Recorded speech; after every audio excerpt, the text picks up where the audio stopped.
Let's get to the wider picture. World leaders are in search of solutions to the various headwinds facing the global economy and the society in general. So the World Government Summit held today in Dubai, UAE, had the president of the World Bank Group, Ajay Banga, in a conversation around how the multilateral institution is tackling the toughest challenges facing countries around the world. Let's take some excerpts. How you see the outlook for the rest of the year? We were speaking with the global bankers about some of the growth numbers and what to expect, but what would you say is the biggest challenge to the global business outlook right now? Well, I think there's two things that you think about. The first is all the challenges of instability across the region here, of course, with what's going on in Gaza, but also the challenges of Ukraine.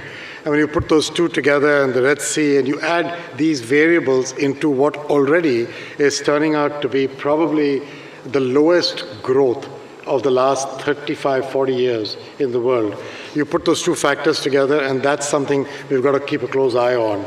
I believe that without real economic growth, as I said a little while ago, you cannot have prosperity and you cannot have peace. Peace and prosperity come with growth, and that's really important.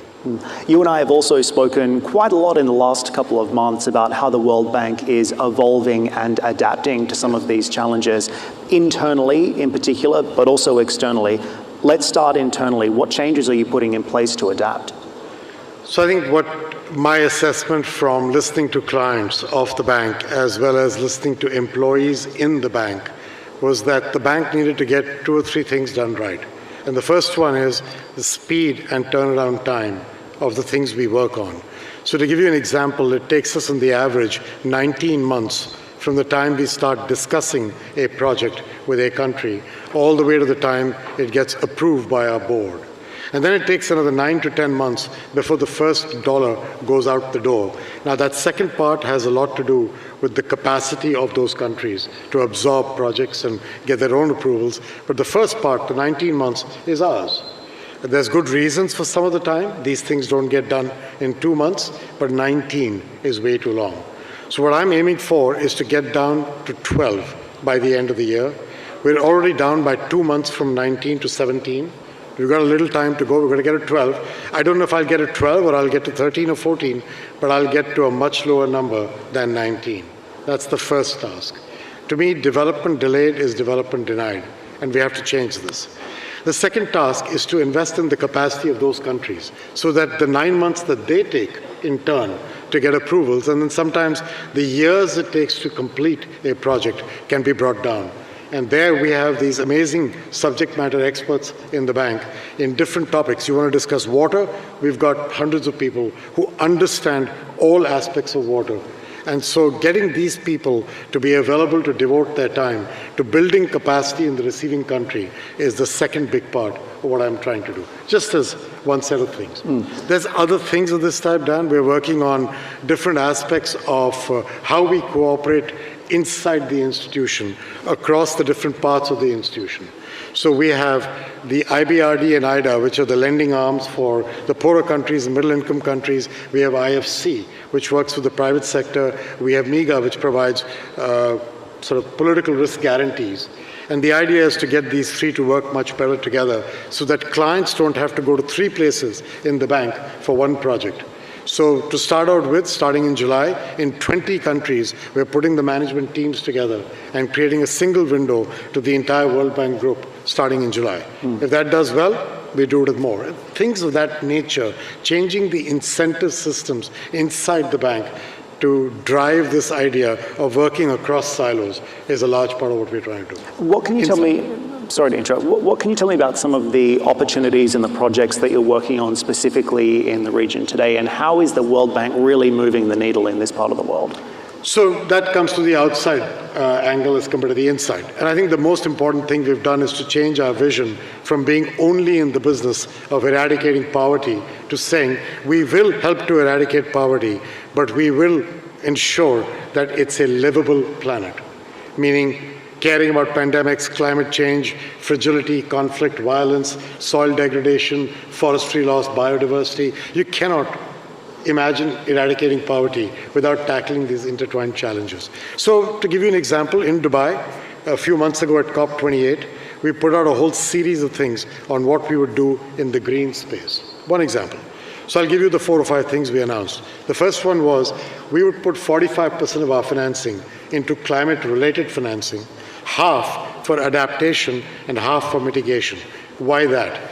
Because climate fight is not just about working on emissions from energy. It's also about helping countries who are at the receiving end of this problem manage their circumstances, from building, climate-resilient agriculture to caring about the kinds of highways and schools and hospitals that you build that can be used through difficult times, to caring about digital education that can continue to deliver education even when a country is shut down to the catastrophe. These are all adaptation. People call them climate money. They're actually health, education, clean air, clean water.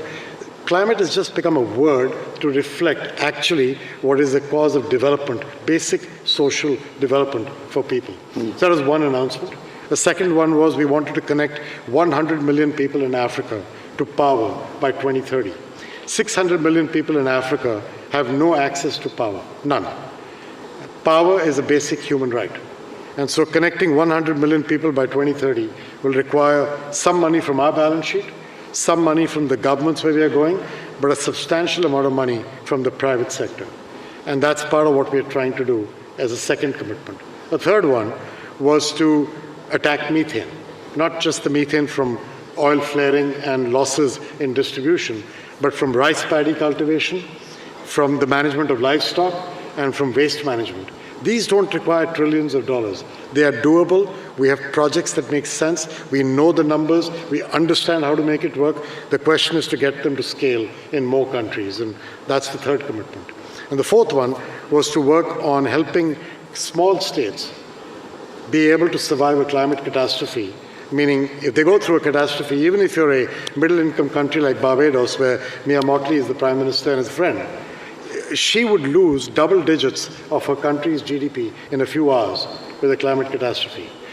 What the bank will do at that time is suspend all debt repayments, capital and interest for 2 years, and absorb that cost out of our own income and balance sheet so that she can focus on her people and not repaying our loans for those 2 years.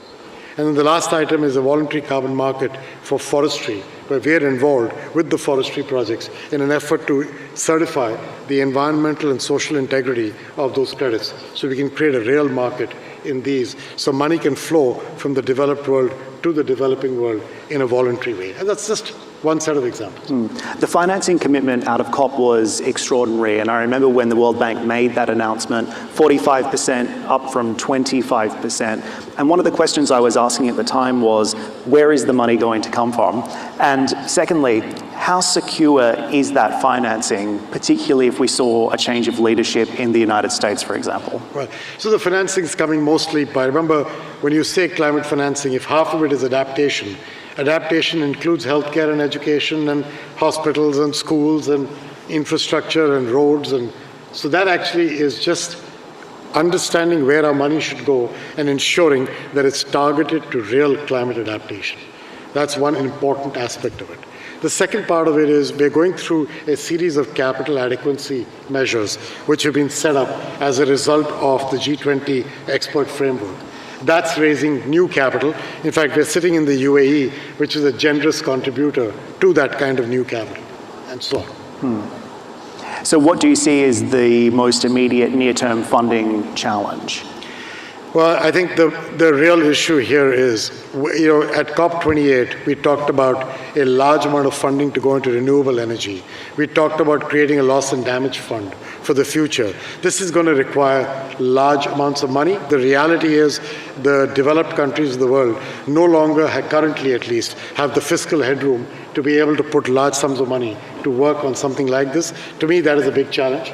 I think one of the better ways of thinking about this, aside from what we can do with leveraging our own balance sheets, is to think about what to do with the private sector. There is a lot to be done with them.